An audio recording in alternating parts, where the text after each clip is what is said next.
Independent ডিজিটালে স্বাগতম। দর্শক, আপনারা জানেন এরই মধ্যে ভারতের অষ্টাদশ লোকসভা নির্বাচনের প্রথম অধিবেশন আজ শুরু হয়ে গিয়েছে। এরই মধ্যে প্রোটেম স্পিকার যে সে শপথ নিয়েছেন। আজ আমরা মূলত অধিবেশন কেমন যাবে এই বিষয়টি নিয়ে কথা বলবো। আপনাদের সঙ্গে আছে আমি সুপ্রিয় শিকদার, আমার সঙ্গে আছেন ইন্ডিপেন্ডেন্ট ডিজিটালের নির্বাহী সম্পাদক সেলিম খান। আপনি জানেন আজ ভারতের অষ্টাদশ লোকসভা নির্বাচনের প্রথম অধিবেশন শুরু হয়ে গিয়েছে, এর মধ্যে স্পিকার শপথ নিয়েছে। তো কেমন দেখছেন এ পর্যন্ত অধিবেশন? আপনার নির্বাচন তো গত 4 জুন নির্বাচনের রেজাল্ট বেরিয়েছে, তার থেকে বলতে গেলে প্রায় 20 দিন পরে আপনার এই অধিবেশন শুরু হলো। এত দীর্ঘ সময় আসলে কোনো সময় তেমন নেওয়া হয় না, এইবারই প্রথম একটা দীর্ঘ বিরতি নেওয়া হলো। কিন্তু এবারের এই ইলেকশনটা নির্বাচনটাই ছিল খুবই গুরুত্বপূর্ণ। যেরকম ধরেন মোদি 2019 বা 2014-তে একক সংখ্যাগরিষ্ঠতা নিয়ে তিনি ক্ষমতায় আসতে পেরেছিলেন, কিন্তু এই সময়ে এইবারই প্রথম মোদির বা বিজেপির আসন সংখ্যা কিন্তু 240, অর্থাৎ তা মানে যে সংখ্যাগরিষ্ঠতা তার চেয়ে 32টি আসন দূরে। ফলে তাকে নির্ভর করতে হচ্ছে এখন তাদের শরিক দলগুলোর উপর।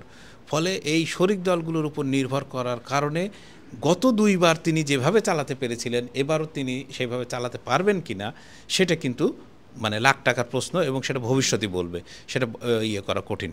এখন নরেন্দ্র মোদী ধরেন 4 তারিখে রেজাল্ট বেরিয়েছে, উনি 8 বা 9 তারিখে শপথ নিয়েছেন। উনি ইতিমধ্যে ইতালিতে G7-এর বৈঠকে যোগ দিয়েছেন।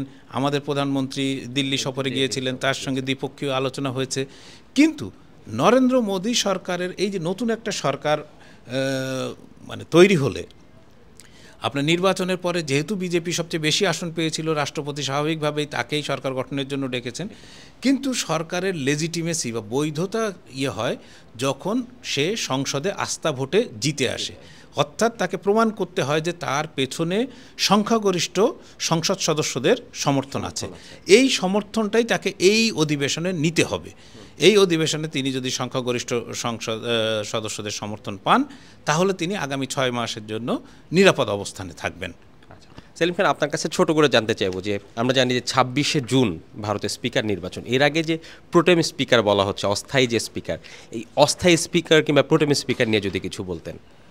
আসলে এইটাই ব্রিটিশ সংসদীয় ব্যবস্থার রীতি, কিন্তু এইটা যেটা ভারতে অনুসরণ করা হয় সেটা হচ্ছে প্রোটেম স্পিকার। প্রোটেম স্পিকার মানে হচ্ছে যে কোনো লোকসভা যখন গঠিত হলো, আমাদের যেমন হয় যে আগের সংসদের যিনি স্পিকার থাকেন তিনি ওই সংসদের প্রথম অধিবেশনে আসেন, এবং যতক্ষণ পর্যন্ত নতুন স্পিকার নির্বাচিত না হন তখন উনি ওইটা কন্টিনিউ করেন। কিন্তু ভারতেরই হলো যারা নতুন সংসদ সদস্য নির্বাচিত হচ্ছেন লোকসভায়, তাদের মধ্যে থেকে সবচেয়ে সিনিয়র মোস্ট একজনকে দায়িত্ব দেওয়া হয়, যিনি বহুবার লোকসভায় নির্বাচিত হয়েছেন। এই রকম একজনকে বিজেপি, এটা মূলত সরকার বা রাষ্ট্রপতির উপর নির্ভর করে। রাষ্ট্রপতি এবারে যাকে দিয়েছেন তিনি বিজেপি সদস্য ভর্তৃহারি মাহাতাব, তাকে দেয়া হয়েছে। কিন্তু কংগ্রেস এক্ষেত্রে বা বিরোধীরা এক্ষেত্রে প্রতিবাদ জানাচ্ছে। তাদের বক্তব্য হচ্ছে যে উনি 7 বার নির্বাচিত হলেও ওনার চেয়ে পুরানো একজন সাংসদ আছেন যিনি 8 বার নির্বাচিত হয়েছেন, কে সুরেশ, তাকে দেয়া হয়নি। ও বিরোধীদের অভিযোগ হচ্ছে যে তিনি যেহেতু দলিত বলে তাকে এই সুযোগটা দেওয়া হয়নি। ফলে সবচেয়ে বড় কথা হচ্ছে যে এইটি আসলে তেমন কোনো বড় যুক্তি না, কিন্তু বিরোধী পক্ষ এবার নরেন্দ্র মোদী বা তার সরকারকে প্রথম থেকে একটা বড় ইয়ের মধ্যে রাখতে চাচ্ছেন বা রাখতে চলেছেন। আমরা দেখলাম যে অধিবেশনের আগে বেশ কিছু কথা শোনা যাচ্ছিল যে বিভিন্ন পরীক্ষার প্রশ্নপত্র ফাঁস, রেল দুর্ঘটনা নিয়ে আলোচনা হবে। এই সব চাপ কি আসলে মোদী সামলাতে পারবে এবার, যেহেতু তার সংখ্যাগরিষ্ঠতাও কম? কি মনে হয়? সংখ্যাগরিষ্ঠতা কম, তারপর তার শরিকদের সংখ্যাগরিষ্ঠতা, শরিকরা যদি তার পেছনে স্ট্রংলি থাকেন তাহলে অবশ্যই তার এই ক্ষেত্রে কোনো সমস্যা হওয়ার কথা না। এই সমস্যা কোনো সংখ্যাগরিষ্ঠতার বিচারে কোনো কিছু দাঁড়াবে না। কিন্তু এইবারই প্রথম নরেন্দ্র মোদীর বিরুদ্ধে একটা একজোট বিরোধী দল, যারা বিপুল সংখ্যায় এবার লোকসভায় উপস্থিত। আপনি জানেন যে এইবার আজকে যে বিরোধী দল সংসদ সদস্যরা, তারা প্রত্যেকে ভারতের সংবিধান হাতে সংসদ অধিবেশনে প্রবেশ করেছেন। এইটা হচ্ছে যে প্রচার বিরোধীরা চালিয়েছিলেন যে নরেন্দ্র মোদী 400 আসনে যদি জিতে আসেন তাহলে তিনি ভারতের যে সংবিধান সেটাকে একেবারে পাল্টে দেবেন, আমূল পরিবর্তন করে দেবেন এবং তার নিজেদের মতো করে একটা তৈরি করবেন। সেই সেই প্রচারটা কিন্তু ভারতের একটা বড় সংখ্যক মানুষ মানে গ্রহণ করেছিল বলেই কিন্তু তারা এতগুলো আসনে জিততে পেরেছে, প্রায় মানে সমানে সমানে টক্কর দিতে পেরেছে। তারই ফলশ্রুতি বা তারই ধারাবাহিকতার অংশ হিসাবে তারা কিন্তু ওই মানে সংবিধানকে, এটা একটা প্রতীকী হিসাবে সংবিধান নিয়ে তারা লোকসভার অধিবেশনে ঢুকেছেন। আগামী 2 দিন ধরে তারা আজকে এবং কালকে শপথ নেবেন এবং এই শপথ নেওয়ার পরে এবং তারা প্রথম থেকেই প্রতিবাদ মুখর থাকবেন। এখন সমস্যা হচ্ছে, আপনি যে প্রশ্নটা করলেন যে পেপার লিক, মানে ভারতের উচ্চ পর্যায়ে যে উচ্চ শিক্ষার যে গত কয়েক বছর ধরে নিয়মিত এই মানে পরীক্ষা প্রশ্নপত্র ফাঁস হয়ে আসছে। এই প্রশ্নপত্র ফাঁসের থেকে ধরেন আমরাও মুক্ত না, এই প্রশ্নপত্র ফাঁস, কিন্তু ভারতে কোটি কোটি ছাত্র, কোটি কোটি যারা পরীক্ষায় অংশগ্রহণকারী, তাদের ভবিষ্যৎ অনিশ্চিত। এবং এই ঘটনাগুলো ঘটল কখন? যখন ঠিক নরেন্দ্র মোদী তৃতীয়বারের মতো ক্ষমতা নিতে চলেছেন। এর মধ্যে পরীক্ষা প্রশ্নপত্র ফাঁসে তার সঙ্গে হচ্ছে একেবারে তরুণ সম্প্রদায় যারা এর ভুক্তভোগী, সারা ভারতবর্ষ থেকে যারা পরীক্ষা দিয়েছিলেন কেন্দ্রীয় এই পরীক্ষায়। এর পাশাপাশি হচ্ছে যে রেল দুর্ঘটনা কিন্তু ইতিমধ্যে ব্যাপক আলোচিত এবং কোনো ধরনের মন্ত্রীদের মধ্যে, যিনি আগে রেলমন্ত্রী ছিলেন তিনি এবারেরও রেলমন্ত্রী, যিনি আগে শিক্ষামন্ত্রী ছিলেন তিনি এবারেরও শিক্ষামন্ত্রী, ফলে তারা কিন্তু কেউ দায় অস্বীকার করতে পারছেন না এবং বিরোধীরা তাদের পদত্যাগের জন্য মানে দাবি তুলবেন এবং তাদেরকে চাপে রাখার জন্য ইতিমধ্যে বলা শুরু হয়ে গেছে যে তাদেরকে ওই পদ থেকে যেতেই হবে। তো সেলিম খান, আসলে অধিবেশনে যদি বলা যায় মোদির সামনে কি কি চ্যালেঞ্জ, বিরোধীদের সামনে কি কি চ্যালেঞ্জ, কি মনে হয়? মোদির সামনে এই মুহূর্তে, মোদি সরকারের সামনে সবচেয়ে বড় চ্যালেঞ্জ হচ্ছে তার দলের অর্থাৎ বিজেপির স্পিকার নির্বাচন করা। মানে যিনি স্পিকার হবেন তিনি যেন বিজেপির হন।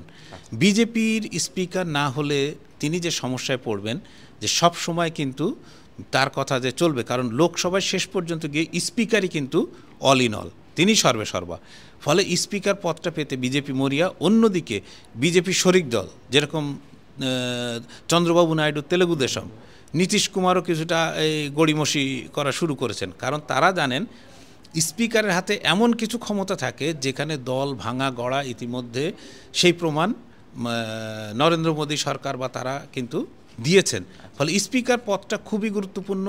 স্পিকার পদে যদি বিজেপি তার প্রার্থীকে জিতাতে না পারে তাহলে সেটা হবে তাদের জন্য প্রথম পরাজয়, কিন্তু তার মধ্যে যে সরকার পড়ে যাবে সেটা কিন্তু না, স্পিকার একজন নির্বাচিত হবে, জটিলতা তৈরি হতে পারে। সেই জন্য মোদির প্রথম চ্যালেঞ্জ হচ্ছে স্পিকার নির্বাচন করা।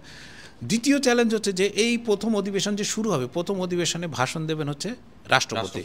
এই রাষ্ট্রপতির যে ভাষণের উপর যে ধন্যবাদ প্রস্তাব যেটা করা হয় সরকারের পক্ষ থেকে, সেই ধন্যবাদ প্রস্তাব পাশ করানোটাও কিন্তু খুবই ইম্পর্টেন্ট।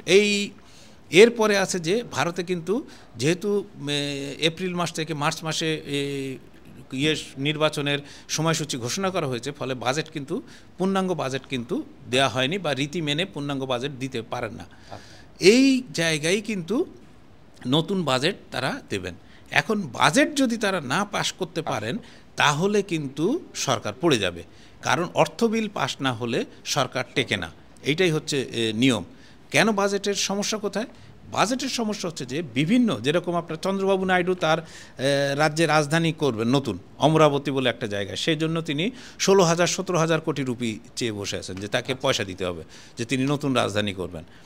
আপনার বিহারে তাকে স্পেশাল প্যাকেজ চেয়েছেন, মানে টাকা দিতে হবে সোজা কথা, এবং বিভিন্ন যারা জায়গায় আছেন তারা সবাই বলছেন যে তাদেরকে অর্থ দিতে হবে। তো এটা একটা চ্যালেঞ্জ। শরিকরা তাদের অনেকেই কিন্তু গুরুত্বপূর্ণ পদ কিন্তু মন্ত্রিসভায় পাননি। আপনি যদি দেখেন যে মন্ত্রিসভার যে ধারাক্রম, সেখানে 1 থেকে 9-10 পর্যন্ত, প্রায় 9 পর্যন্ত একদম প্রধানমন্ত্রী নরেন্দ্র মোদী থেকে একদম 9 নম্বর পর্যন্ত সবাই বিজেপি, এবং গুরুত্বপূর্ণ প্রত্যেকটি মন্ত্রিসভার পদ কিন্তু বিজেপির নিজের কাছে। ফলে শরিকরা কিন্তু নিজেদেরকে ভাবতে শুরু করেছেন যে তাদেরকে সেইভাবে গুরুত্ব দেওয়া হচ্ছে না। ফলে কে কি করবেন না করবেন, আর চন্দ্রবাবু নাইডু বা নীতিশ কুমার কেউই খুবই বিশ্বস্ত, মানে সঙ্গী হিসাবে খুবই বিশ্বস্ত, এইটা মানে প্রমাণ হয় না। আপনার নরেন্দ্র মোদী ইতিমধ্যে তিনি ঠিক লোকসভার অধিবেশনের আগেই বক্তব্য রেখেছেন, সেখানে তিনি তার মুখ্য মানে আক্রমণের লক্ষ্য করেছেন বিরোধীদের, এবং সেই বিরোধীদের লক্ষ্য করে তিনি বলেছেন যে ডায়ালগ, আলোচনা, ডিসকাশন চাই, কিন্তু ড্রামা চাই না। মানে তিনি যে তার ওই প্রথাসিদ্ধ যে আক্রমণাত্মক ভঙ্গিমা, ওই ভঙ্গিমা তিনি অব্যাহত রেখেছেন, এবং বিরোধীরাও এবার একদম এককাট্টা হয়ে তার বিরুদ্ধে মানে লোকসভায় গেছেন আর কি। আমি মোদির চ্যালেঞ্জের কথা মোটামুটি আমরা শুনলাম, বিরোধীদের ছোট করে যদি একটু বলেন যে বিরোধীদের আসলে মূল চ্যালেঞ্জটা কি হবে এখন এই অধিবেশনে? বিরোধীদের এবার যে বিরোধীরা আসছে তারা মূলত কংগ্রেসকে ঘিরে। কংগ্রেস 100-র মতো আসন পেয়েছে, কিন্তু কংগ্রেস, বিজেপি কিন্তু 240, ফলে ডিফারেন্সটা কংগ্রেস কিন্তু তার চেয়ে অনেক নিচে। এই কংগ্রেসকে ঘিরে তৃণমূল কংগ্রেস, তারপরে ডিএমকে, বিভিন্ন জায়গায় অখিলেশ যাদবের সমাজবাদী পার্টি, তেজস্বী যাদবের আরজেডি, বিভিন্ন দল এসে জুটেছে, এবং তাদের সংখ্যা কিন্তু প্রায় 240-এর কাছাকাছি। ঠিক আছে, তো এদেরকে কংগ্রেস কতটা ইউনাইটেড রাখতে পারবে? ইতিমধ্যে কিন্তু কংগ্রেসের পক্ষ থেকে বিভিন্ন জায়গায় তারা চন্দ্রবাবু নাইডুকে পাঠিয়েছিলেন মমতা ব্যানার্জির কাছে, এবং মমতা ব্যানার্জি চন্দ্রবাবু নাইডু পি চিদম্বরম, কংগ্রেসের নেতা পি চিদম্বরমকে পাঠিয়েছিলেন মমতা ব্যানার্জির কাছে। মমতা ব্যানার্জি বৈঠক করেছেন, এবং তাদের মানে কংগ্রেসের সুর কিন্তু পাল্টেছে। আপনি যদি একটা শুধু প্রসঙ্গ বলি, যে এই যে আমাদের প্রধানমন্ত্রী ইয়েতে গেলেন, দিল্লি সফরে গেলেন, তারপরে কিন্তু মোদী সরকারের পক্ষ থেকে একটা গঙ্গার পানি বন্টন চুক্তি যে নবায়ন করার দরকার 2026 সালে, সেটা নিয়ে কিন্তু একটা আলোচনা শুরু করার ইয়ে ছিল। সেইখান থেকে কিন্তু মমতা ব্যানার্জি ওয়াক আউট করেছেন, এবং কংগ্রেসও কিন্তু এইটাকে সাপোর্ট করছে, যে মানে এইভাবে আলোচনা, তারা বলছে না যে এই আলোচনা করব না, কিন্তু বলছে যে এই আলোচনায় তারা কিন্তু মমতার পাশেই আছেন। ঠিক আছে, তো এইভাবে তারা ইউনাইটেডলি থাকার চেষ্টা করছেন। এখন এখানে বিরোধীদের মূল ইয়ে হলো যে তারা কতটা ইউনাইটেড থাকতে পারবেন। এখন যদি কেজরিওয়ালকে মুক্তি দেওয়ার ব্যাপারে ওইখানে তারা কতটা সরব হতে পারবেন, যে ভারতে বিভিন্ন রাষ্ট্রযন্ত্রকে যে মোদী সরকারের ব্যবহারের অভিযোগ আছে, ইডি, সিবিআই, তারপরে এনএসআই, মানে এনআইএ বোধহয় ওদের ইয়েটার নাম, NIA, national intelligence authority, NIA, এইসব বিভিন্ন সংস্থাকে যে ব্যবহারের অভিযোগ উঠেছে, সেই অভিযোগগুলো নিয়ে তারা মোদী সরকারকে কতটা চাপে রাখতে পারবেন, এই ভোটাভুটির সময় তারা তাদেরকে কতটা ইউনাইটেড রাখতে পারবেন, তাদের দলকে কতটা ইনট্যাক্ট রাখতে পারবেন সরকারের বিরুদ্ধে।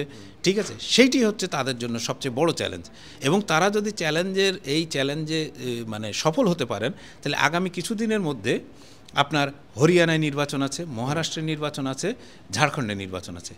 এই নির্বাচনে যদি বিরোধীরা ইউনাইটেডলি যদি লড়াই করতে পারেন এবং সাফল্য ছিনিয়ে আনতে পারেন, তাহলে কিন্তু সত্যিকার অর্থেই মোদী সরকারের জন্য একটা বড় চাপের জায়গা তৈরি হবে। ধন্যবাদ সেলিম খান। দর্শক, আজ এ পর্যন্তই। সবসময় সব শেষ সংবাদ জানতে ইন্ডিপেন্ডেন্ট ডিজিটালের সঙ্গেই থাকুন।